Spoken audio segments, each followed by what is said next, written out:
Alright,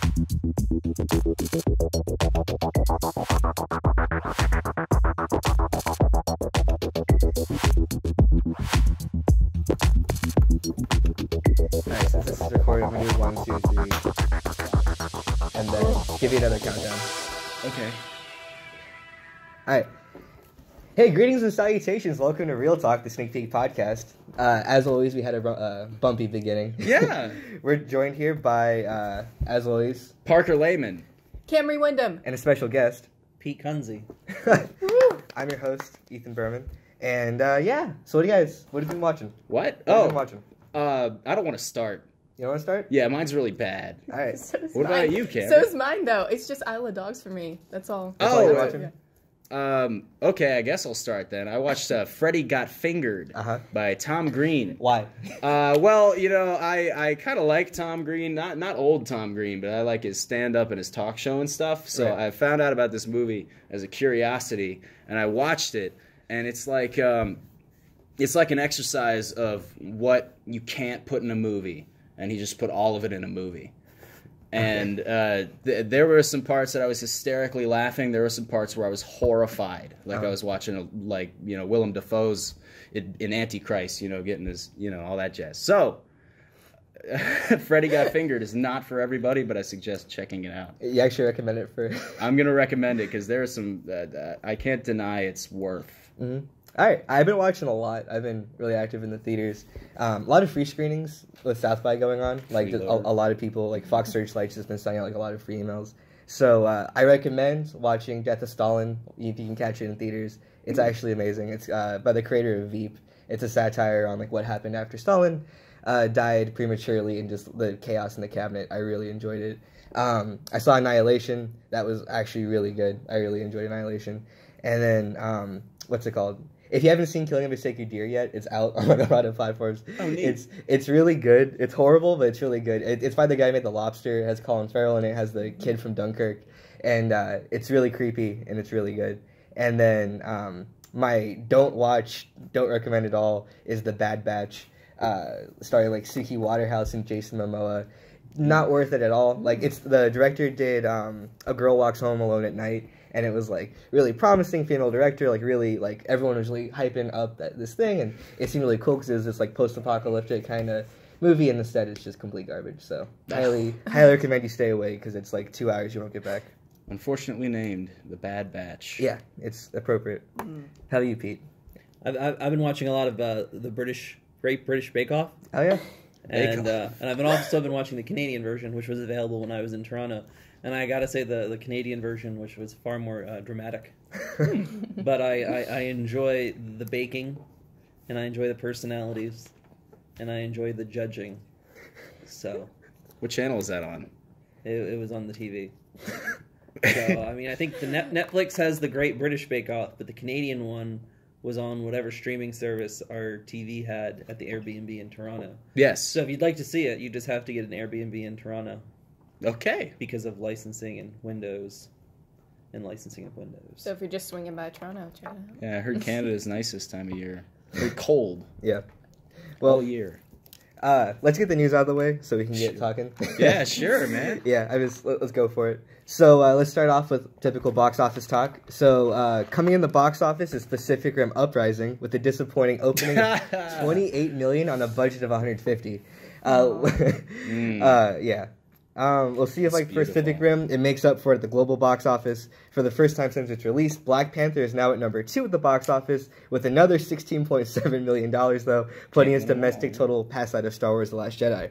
The Christian film, I Can Only Imagine, stays at number 3, making another $13.8 million on a $7 million budget. What? Yeah, on Wikipedia they reported 5, but I think it's 7. But yeah, where the hell did this come from? It's making crazy money.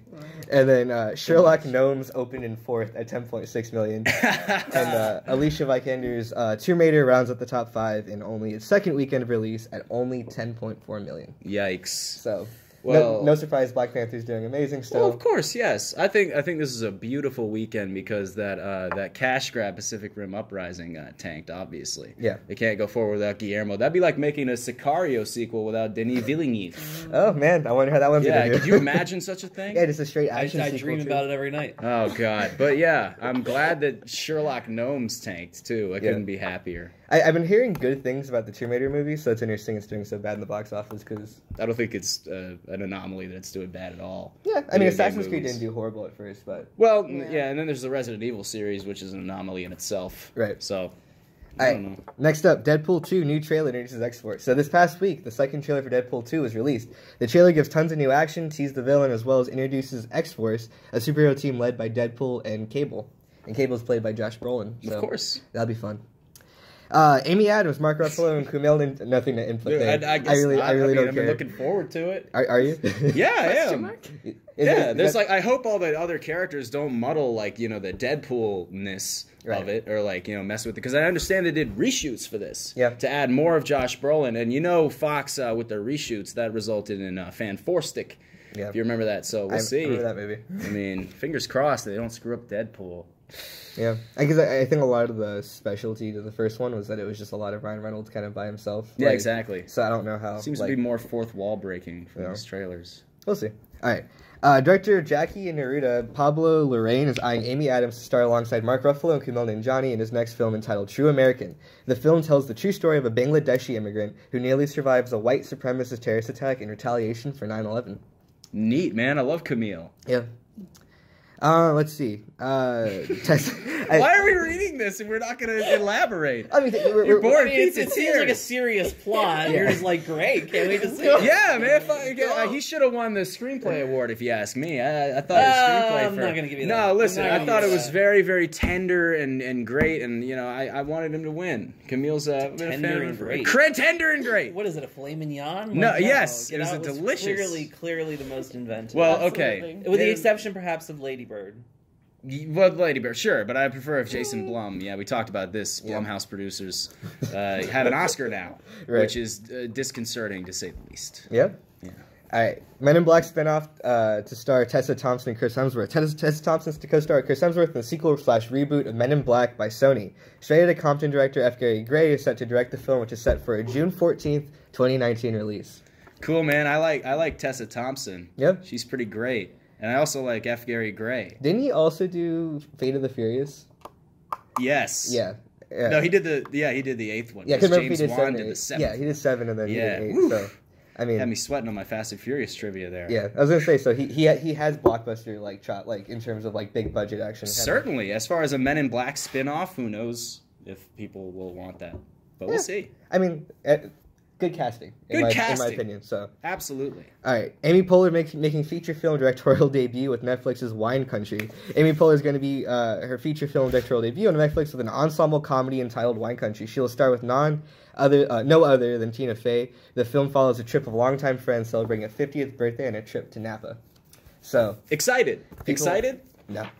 No, not at all. What? You don't have faith in Amy Poehler? Sounds like Eat, Drink, Eat, Pray, Love meets Sideways. There you go. I like Sideways kind of. And maybe they'll drink Merlot this time. You don't think Amy Poehler could write an Alexander Payne-esque wine comedy? No, I think exactly. anyone could write an Alexander Payne style comedy. I think it's got white exactly men upset about being middle-aged white men. But what if the white man is small? Or a woman. Yeah. There you go. It's more like white BS I don't really want to watch in a movie. Netflix can literally do anything. He said that. And it's just, what? Speaking of that, what are we talking about today? What's the movie? Isle of Dogs. Oh, okay, cool. Yes. Yeah, but let's start off really quick before we wrap up this part of the segment. South by Southwest 2018 recap. Since this is a Sneak Peek podcast, I do want to do the dues of thanking every single person at Sneak Peek and every single person that was watching and following along on social media. Yeah. Everyone did a really good job this year. South by's become a complete pain. To be transparent, it's been kind of harder and harder.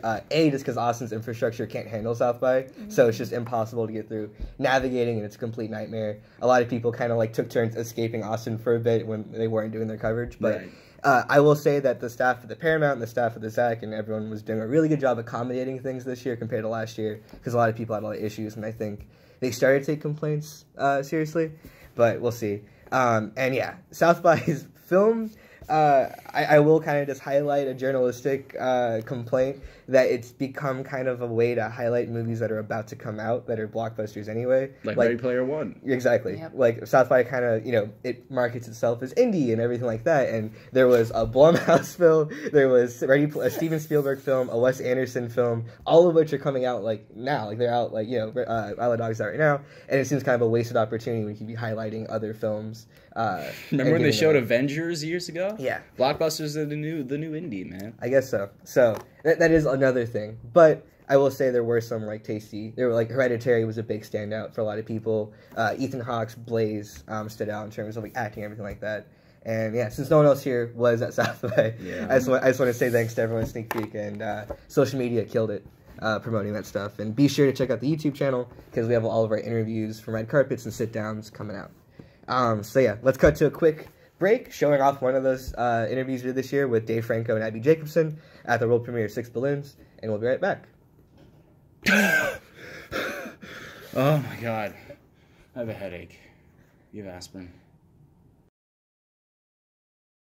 Alright, so we're good. We're good to go if we want to go. Yeah. Okay. Yeah, I guess because we're in. I don't have my gum with me. All right, I'll keep this one timer.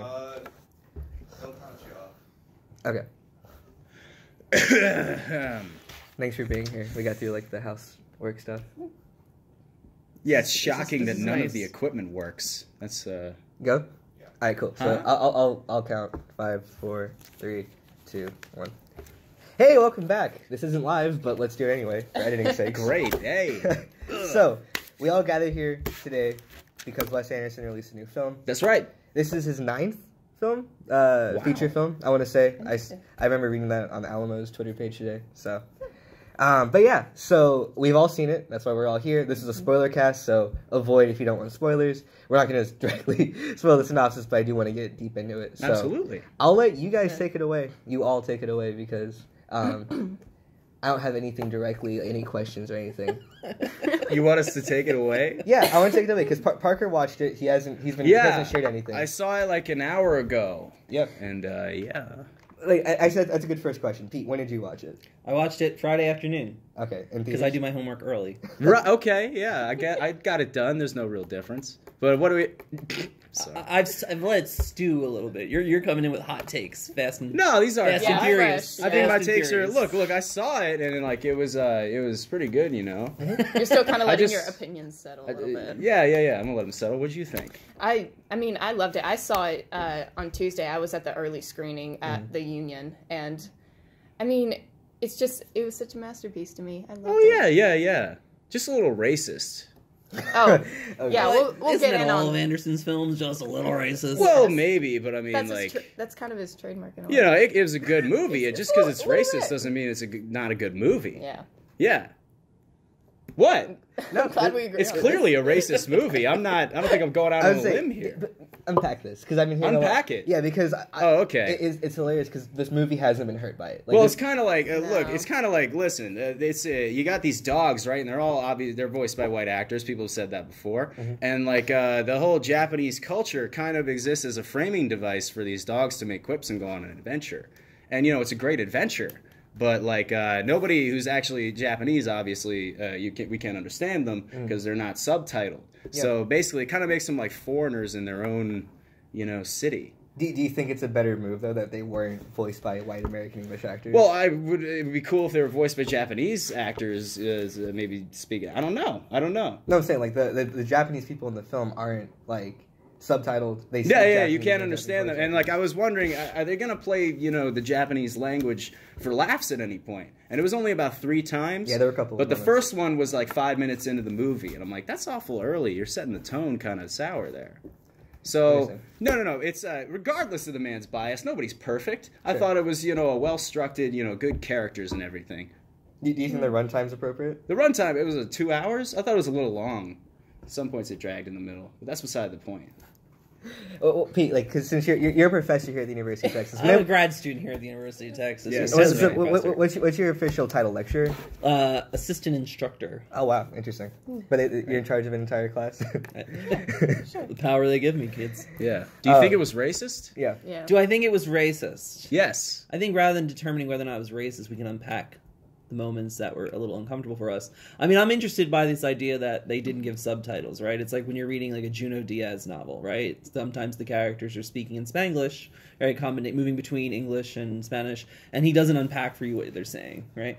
So I was kind of interested by that. But I'm really interested to see what people who are more familiar with Japanese culture think of it, because I was curious as to why Japan, right? And Anderson has said in some interviews that, you know, he did this as kind of a tribute to Toho, he did this as a tribute to Kurosawa.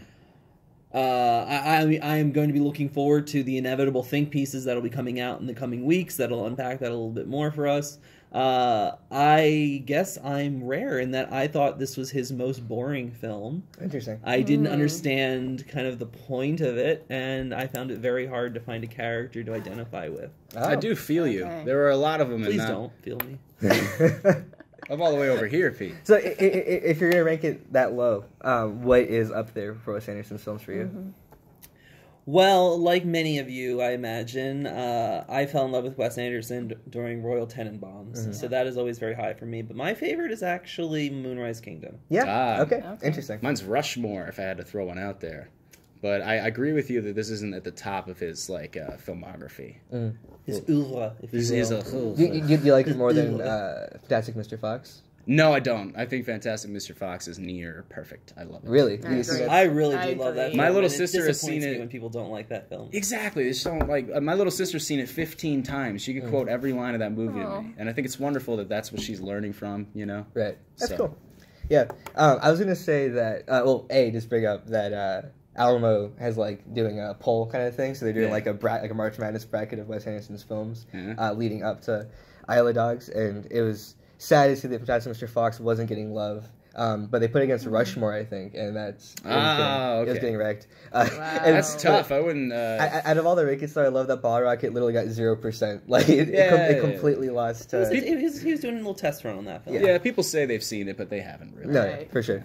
But yeah, that's interesting that you rank it so low. Where would you rank it up in your wheelhouse? I would say at least top 5 for me, but I would still also say Fantastic Mr. Fox is well above Isle of Dogs. So Absolutely. Well, let's talk about the what we didn't like, what we did like, and stuff like that. For one, what's his name? Main dog, Bryan Cranston. What's his name? Chief. He says it 5 times. He says it 100 million times, but he doesn't have a dog tag in the beginning, and I'm like, God damn it! He's a stray. Yes, he's a stray. But his whole group of dogs, right? They end up just kind of not going anywhere. I think they get obliterated in a trash compactor. Or they at least come get back. They covered in come dirt. back. Yeah, Almost. that's right. They But get thrown into the causeway. And then by then, and there's their this weird story point democracy is thing avoided. where it's their own downfall is their system of democracy, and I thought that was strange. Yeah. I'm not sure what the message is. They become completely unimportant after that moment. Yeah, exactly. Which is interesting. Are you saying Isle of Dogs is some kind of deep political allegory? Well, I I'm mean, not saying is that. Kobayashi Donald Trump? Well, Kobayashi is essentially running a communist dictatorship, right, under the guise of a democracy. So I'm not sure what Wes Anderson's really trying to say with this parallel between the dog democracy and Kobayashi. Yeah, he was a complete. I don't know. But That there's far some, off. there's some going on there, and I don't think it's fair to depict Japan as a communist dictatorship only 20 years in the future. Well, he's only a mayor, right? So this guy's running a small town. But it's pretty thoroughly explained that people don't really have a choice. It's a Putin type situation, right? I'm not going to defame Putin. Why wouldn't you on defame media? Live on Because he air. might come for me. Oh, that's a Donald fear Trump. right there. Russia today. owns We've got the countries. claws of the hegemony hovering over our heads. Right. And that is interesting because Kobayashi, because his major opposition is the Science Party, and there's almost he's gonna say something there, and then he just kind of diminishes that role to the Yoko Ono character, which is Yoko Ono. It is Yoko Ono, which is completely That's bizarre Yoko to me. Ono. very bizarre. I think if it is a political allegory, it doesn't kind of follow through with it, right? No, it doesn't. It's kind of like an incidental satire where it has a few comments here and there. And I think, as Anderson said, the film became more politically relevant as they went through the production process, which often happens. And I feel like if we try to find some kind of deep commentary, we're going to come up short. But I think those moments where there are analogs were intriguing. Yeah, certainly. It's not like a full through line or the story has almost nothing to do with it. Yeah. But interesting background, I suppose. Do you think it was lazy that that pack of dogs that we followed from the beginning are just Anderson's typical tropes of it's the Bill Murray character, it's the Jeff Goldblum rumbling character. basically. It's Edward Norton's literally playing his character from Moonrise Kingdom. Like, he's literally like the scout guy in dog form, and it's almost like, oh, hey, like, was it supposed to be comfortable for us to like these characters? But then because of that, they don't really become anything. Like, I was trying, because I was like thinking, I was like, I really like Atari, kind of, you know, like he does stuff at least. Oh yeah, his name's Atari, isn't it? Yeah, Atari. That's strange. And then you know, like there were certain like it's almost as if white people were trying to come up with names for Japanese characters. Yeah, it's like they asked a redneck in Alabama. Yeah. Right. But he had a pet lizard named Godzilla. Yeah. But the point is, like, the movie's not about those dogs. It's about Chief, the character of Chief, who, of course, halfway through the movie sheds his black exterior and becomes white. A midpoint reversal, if you will. A midpoint reversal where he comes out, you know, ready to face the conflict as white. That was really strange to me. Yeah. Well, it didn't even seem necessary. Like, he's a totally different character, essentially. Yeah. All we got is Bryan Cranston's voice and the dog visual. Whose movie is this? That's what I want to know. I know that's an old question to ask, but like from a screenwriting point of view, like whose movie is this? Because you think it's going to be Atari's, and it's not Atari's. If you go by credit order, it is Bryan Cranston as Chief. Yes, I think it's about. He's the one who has. He's the only one who has most of an arc. Yes, and the guy Spot doesn't have an arc, so it's not about him. Even though we open with him, we spend a lot of time. So yeah, I don't know. It's a weird movie. It reminded me of Three Billboards in kind of, there were a lot of threads, but they didn't necessarily mesh in the most graceful way. I'll fight you on that. That's interesting. He's in love with Three Billboards. He picked it as his favorite movie. How do you feel about that? I haven't seen it. You haven't seen it? I was really hoping to dethrone. If we want to talk about I, Tonya or Call Me by Your Name, I got that covered. Everybody as loves for Three those. Billboards, you know, my other fellow liberal snowflakes have been chafing about Three Billboards, so I did not prioritize it in my film viewing. Oh, but you watched I, Tonya. I did, and I had issues with it. Complicated, problematic. I see. But a fascinating performance by Robbie. And by Janny. But Janny was really doing what Janny does. It's about time she got her gold. Right, but for doing what Janny does. It's true. Wait, I'm going to fight you that because you said Octavia Spencer doesn't deserve awards because she just plays Octavia Spencer, but you just said that Alyson Janney deserves one. Well, I think Alyson Janney does a better Alyson Janney. Racism. No, it's not racism. Listen. I have a little bit of a grudge against Hidden Figures because I watched it. I'm like, that's okay. It should have been on Lifetime or something, but it was great. Yeah. And here's the thing, like, Octavia Spencer, love her in everything she's ever been in. There are shticks that are better than other shticks. That's why Nicolas Cage is amazing. Sure. Yeah. I'm not going to say Nicolas Cage is amazing, but oh my god, I to love try him. to try to like a crawl, just disclaiming part. What?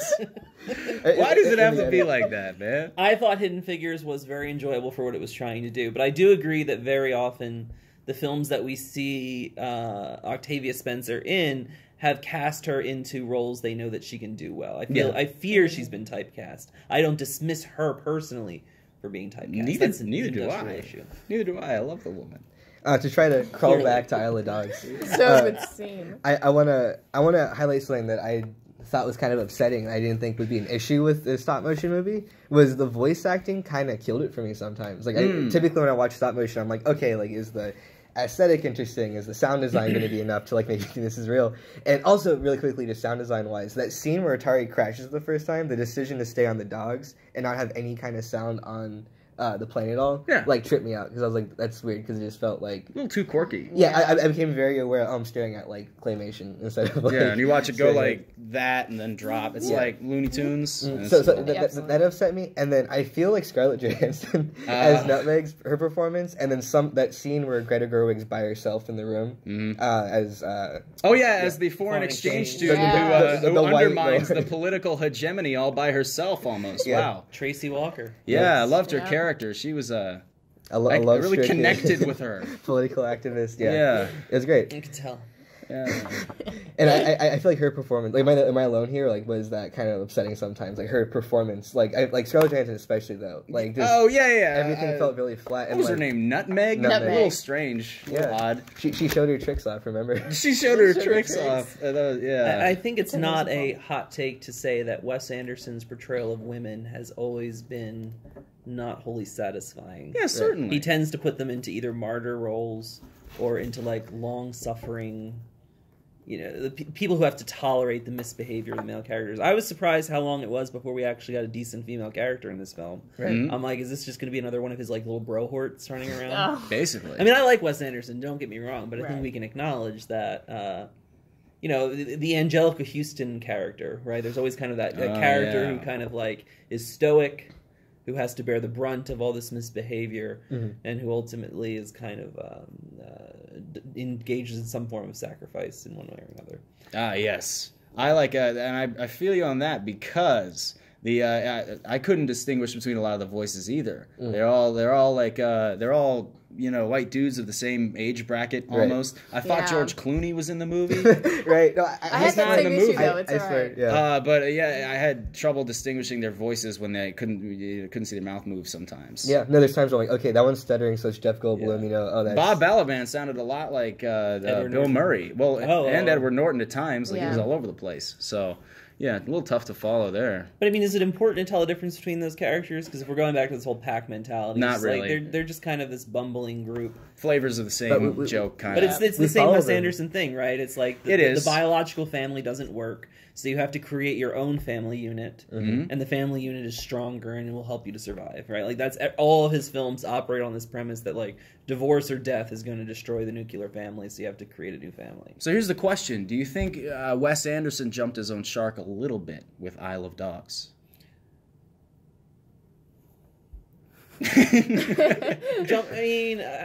I've only seen the film once, and as someone who, like you, all of you, loves film, I don't know if it's fair to assess a film on one viewing. Took the watch off.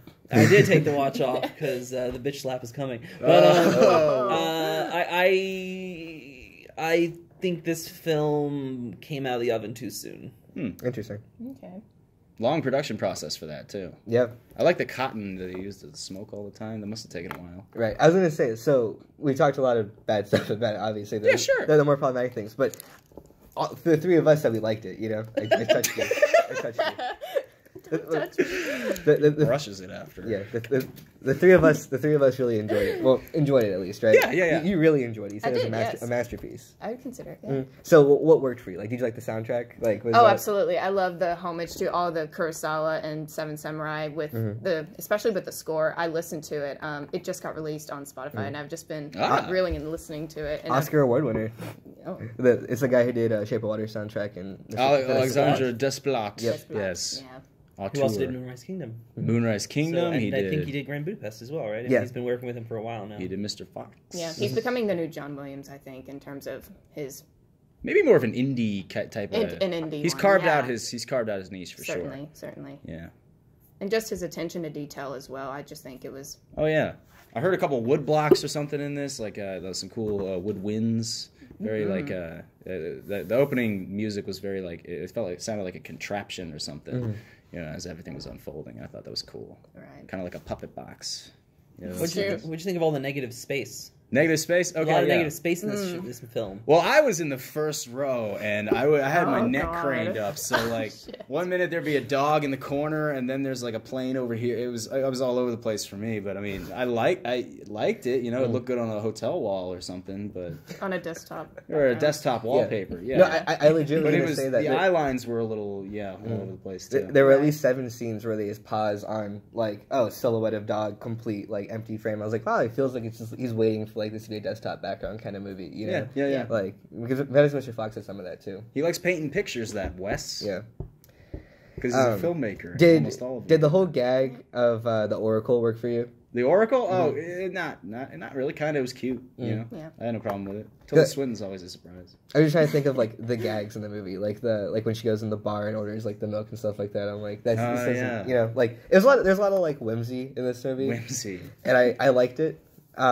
But like the more I reflect on it, the more I'm like, did I like this though? Like, did I enjoy it as much as I tipped? Like, because Grand Budapest like enthralled me the entire time. I really like vibed it, and I was able to talk about it for a long time. I'm like, wow, like all those set locations, the production design, the cameo, and then like with this, I'm like, I haven't had anything positive to like rant about. I've been like, yeah, you should watch it, but I haven't been like, yeah, go definitely spend money at Alamo and watch this like right away. Yeah, I don't think it feels like as much of a unified story as some like Mr. Fox, because there are several times when we cut to flashbacks and we go back to like Spot in his cage, and I think they take the cage somewhere else. You know, the one the Aboriginal. I don't know why they were called the Aboriginal dogs. Yeah, they were stepping in it with that one. Yeah, they like, were. uh-oh. But he's taking the dog somewhere else, and they let him out. But then there was another dog that was in the cage. Did I miss something? There was. Yeah, like, I don't know how the cage got back there and had a different dog in it. Was that a decoy? They didn't explain. A decoy? Or what? I don't know what the hell. I don't remember. You mean the initial cage? Yeah, the initial cage. I think what they were trying to say is that other dogs had been left on the island,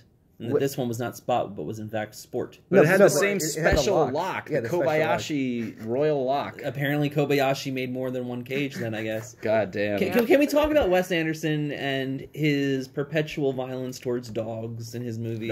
Oh yeah, you know what? I mean, he's either like running them over, or he's stabbing them. Yeah. Or I mean, I think we had a kitten get strangled in Grand Budapest. Oh, yeah. Yes. You know, what is this guy's issue with cats, and is it sign that he may be moving towards psychopathic behavior?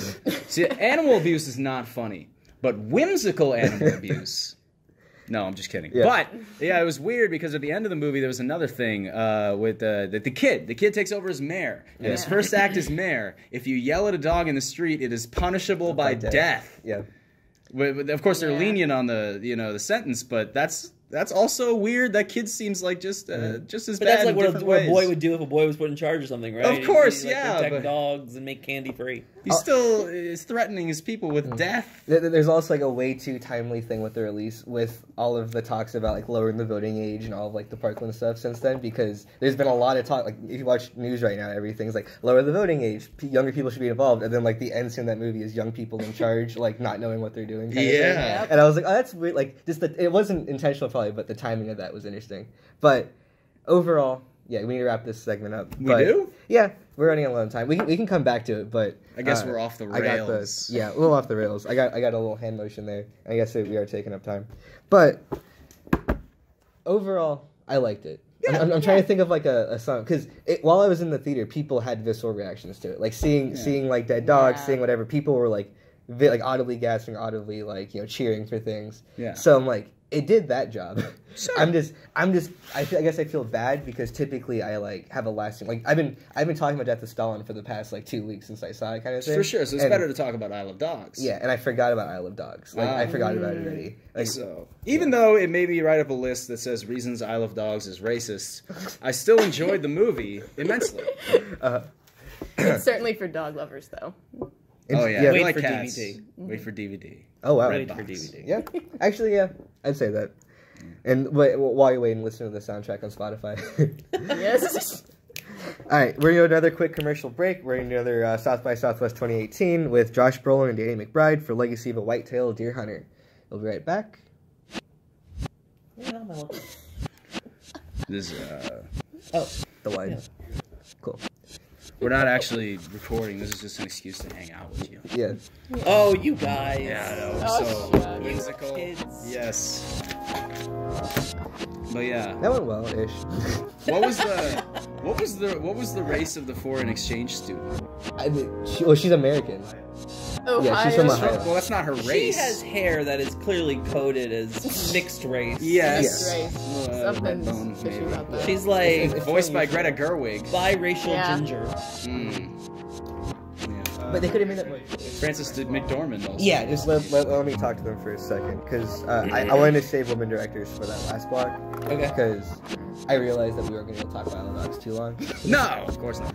Yeah, my trepidation lies into I don't want this to turn into like just a lit shit on everything, because we can do that very easily. Look, I'm capable of not shitting on things. Yeah, I'm not. Just tell me when you're ready. Cool. So let's talk women direct. Do you have one? Oh, you have your one. Yeah. Do you have one? I'll come. Okay. And then we'll go to recommendations when there's a natural flow into it. Yeah.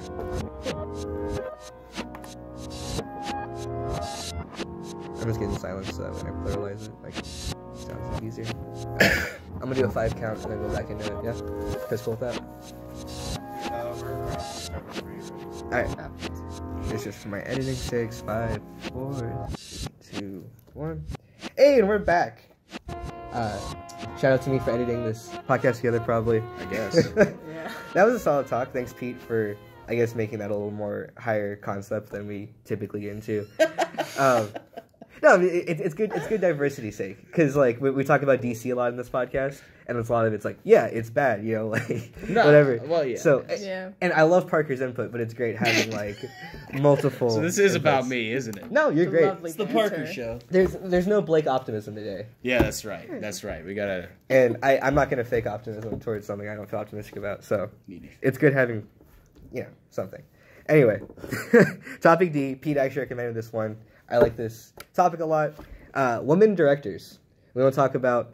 Did you want to just limit this to film, or is this going to television? I guess that'd be more important with producing. I mean, in the contemporary media industries, is anyone just working in film? You're right. That's a great point. So, I'll start. I was gonna say, who wants to start on this? Surprise. Interesting. I'll start. Lynn Ramsey of We Need to Talk About Kevin fame. I thought that movie was an excellent slow burner, and it showed a really interesting downward spiral with surprising intimacy and all that, and maturity of subject matter. So I really love that. And she's got a movie coming out with Joaquin Phoenix, which his name escapes me, but I'll be looking forward to that too. Okay, interesting.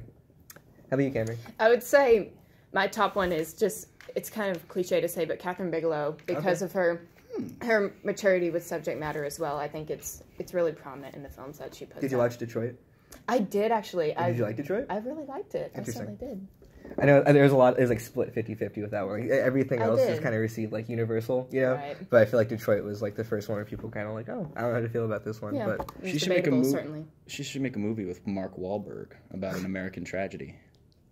oh man, It's That would be Mark great, Wahlberg's wouldn't an it? American tragedy. Well, yeah, that's why he's in all those movies. as like, are you gonna Oil spill. Yeah, the director did Deepwater Oh, Horizon And Lone Survivor. Patriots Day. Patriots What Day. a name. Patriots Day was a movie. Yes. That was a thing. Berg, that's his name. The director's name's Berg. All right, Peter how about- Berg. How about you, Pete? Just one? No, you can go into this. Yeah. I can go into this. Well, I am a fan of many women directors. I would say look at me, He Mr. approves of Progress. women. Oh, my God. I don't know. I would say my favorite contemporary female directors would be I really like Ava DuVernay, and I really like the work that Sofia Coppola has done. Kicking it back old school, I think the 90s. Big fan of Heckerling and big fan of Penny Marshall. Okay. So Interesting. like League of Their Own, Awakenings, Big. Can't go wrong with those films. No, you Also, Clueless, Fast Times at Ridgemont High. 16 Candles. John Hughes. That but was John close. Hughes. I know, I'm just kidding.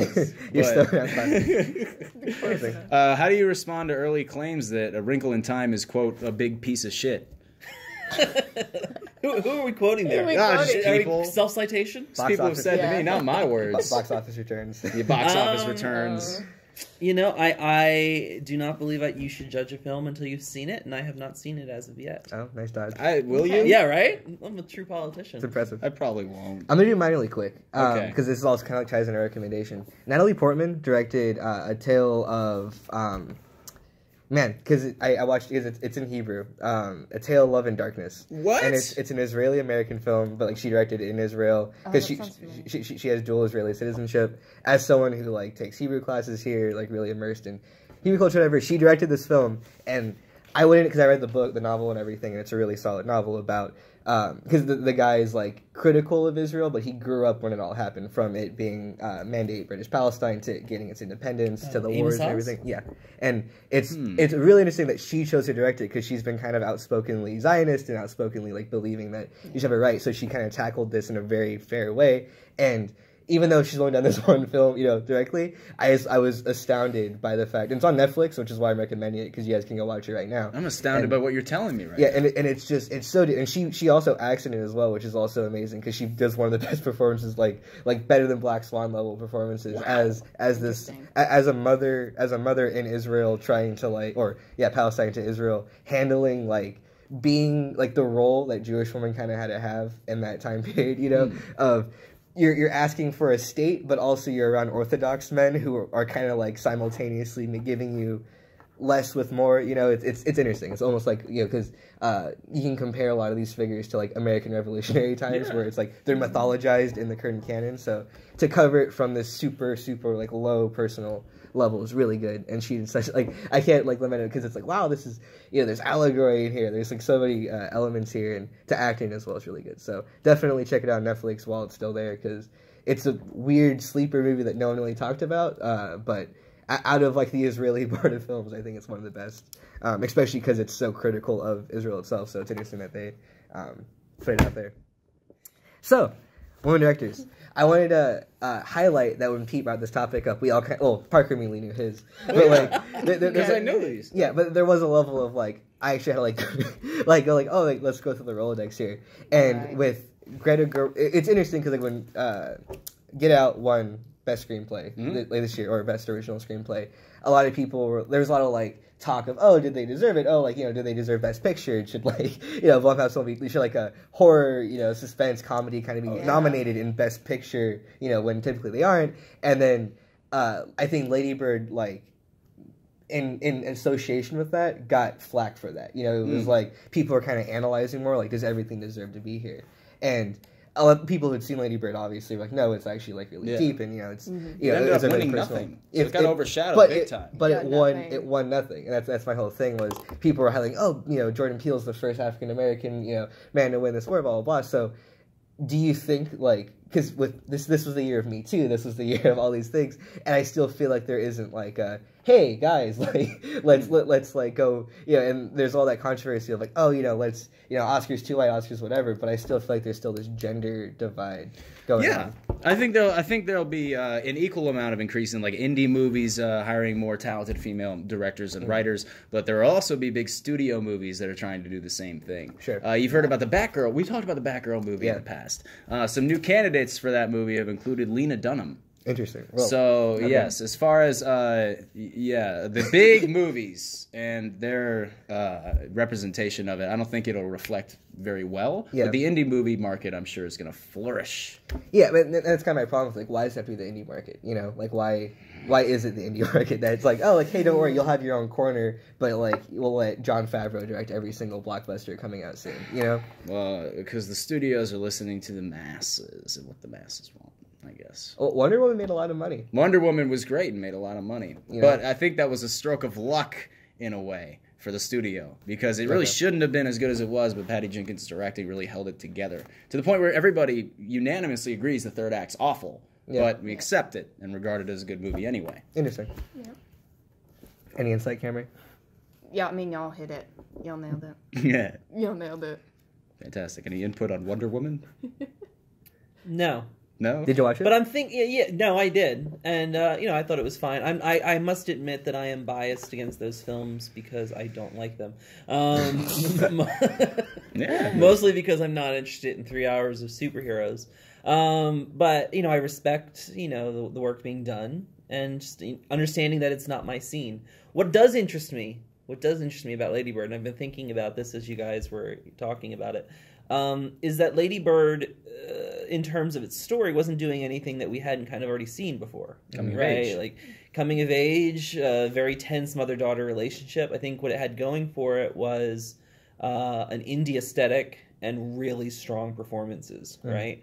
And I wonder if the acclaim that Gerwig got, which she deserved, was because she didn't service that story in a traditional melodramatic fashion. Yeah, definitely. Right? So I think there's another way to think about how kind of gender bias can manifest itself, right? Like if you tell this story in a way that works, it handles emotion, handles tone, and handles style in a way we approve of, we're much more likely to acknowledge its brilliance than, say, a film that does it using a more traditional melodramatic format, like, say, Stella Dallas or Imitation of Life, right? Those old films that are very much heavy on the music and the kind of demonstrative performance. Another one. She even got Best Director, which that movie isn't, it's great, but not visually inventive or stunning or anyway. Well, what is a good director doing?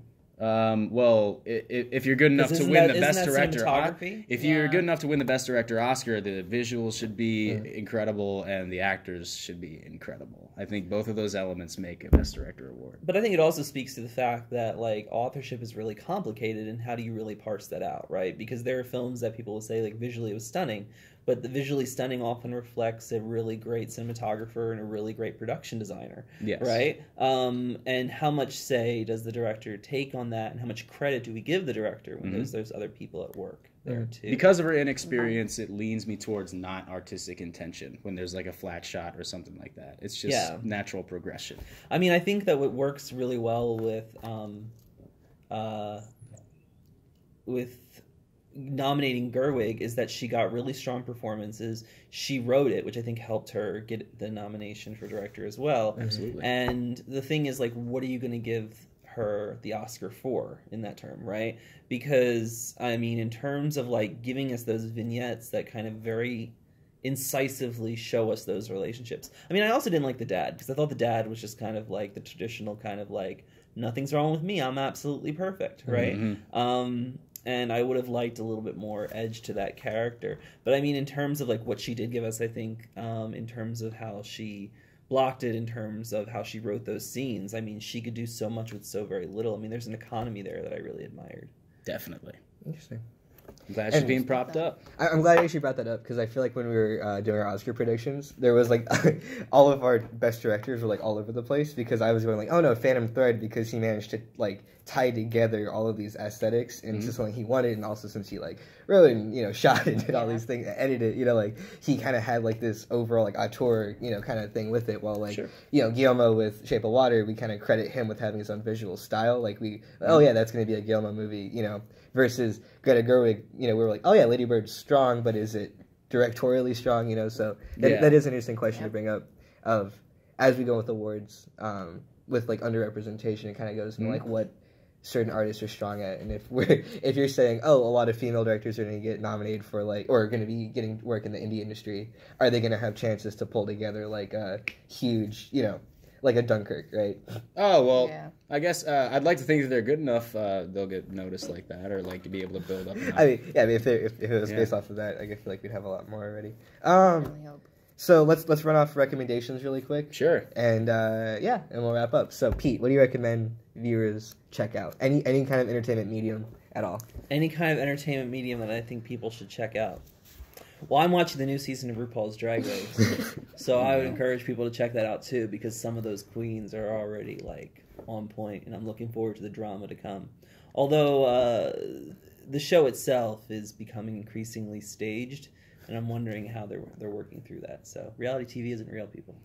Yeah. Ratings ruin everything. Well, also the show moved from Logo, which caters to a largely LGBT audience, to VH1, which caters not.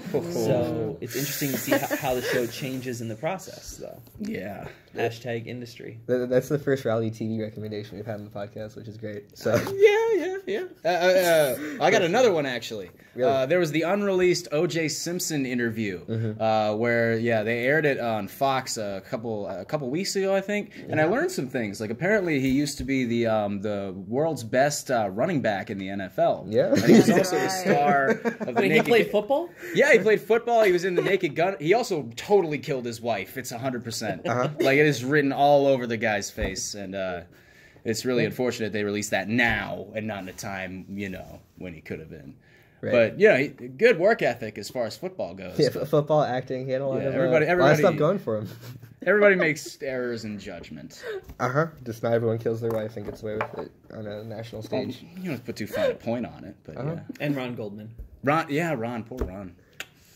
Cameron. I would say Isle of Dogs, because I'm interested to see the argument continue about the cultural appropriation of Japanese people, and whether it's marginalizing and glamorizing it. So I'm interested to see more inputs with that. So Isle of Dogs. Yep, I was just surprised watching like the critical coming in, and it was like people mentioned, I'll let someone else cover whether or not this is offensive. I thought it was cute. Like every single critic, like whether whatever, and I was like, it's interesting that no one's like conquering it yet. So I guess as time goes on, we'll see if it kind of escapes it. I suppose. Yeah. I liked it. We all liked it. Yeah. Well, the people in the It's a no from him. In the actual filmmaking part of things, I guess. I'm gonna do my typical cheat and recommend a lot of things since I'm the host and you guys can't stop me. You go for it. Definitely check out Death of Stalin because it's just so funny, and I think like I forgot Steve Buscemi existed for a while, like outside of like internet memes. So seeing him in like such like a like just devastatingly like haunting arc where like because the setup of the movie is just that Stalin dies and it's his board and committee trying to like piece everything together, and they're all fighting each other for who's going to control Soviet Russia. And like if you know history, you know that Khrushchev like ends up taking control later on, and Steve Buscemi plays Khrushchev. So it's interesting because starting off he's just it's such a great arc because he's completely like typical Steve Buscemi kind of character, like pushed over. He even has the New York accent in the movie, so it's even funnier because they're not even attempting to make it seem Russian. And then it just escalates to like the end scene. You go, oh wow, like that was an arc. So Death of Stalin definitely. And then, what's the other one I was going to recommend? Oh yeah, Killing of a Sacred Deer, because I want to talk about that director next podcast. And, your boy. And I want to highlight. What's his name? Something Greek. Okay.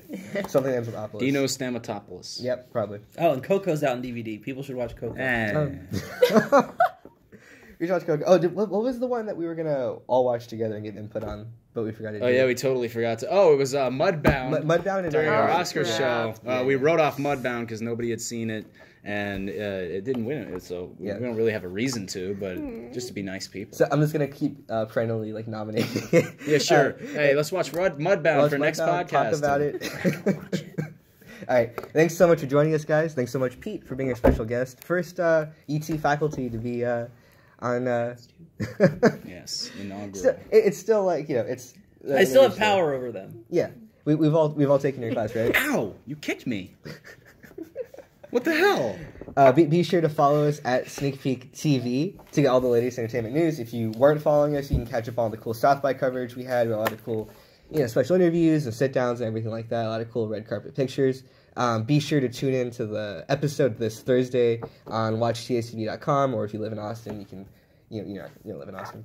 And yeah, Pete, you want to plug anything yourself since you're a guest, or are you good? Do your homework. Come to class. And stop with the nonsense excuses. That's good. My plug. That's good. Thanks everyone for joining us, and we'll be back next week. Bye-bye. Tremendous. Yes. Cool. That's a wrap.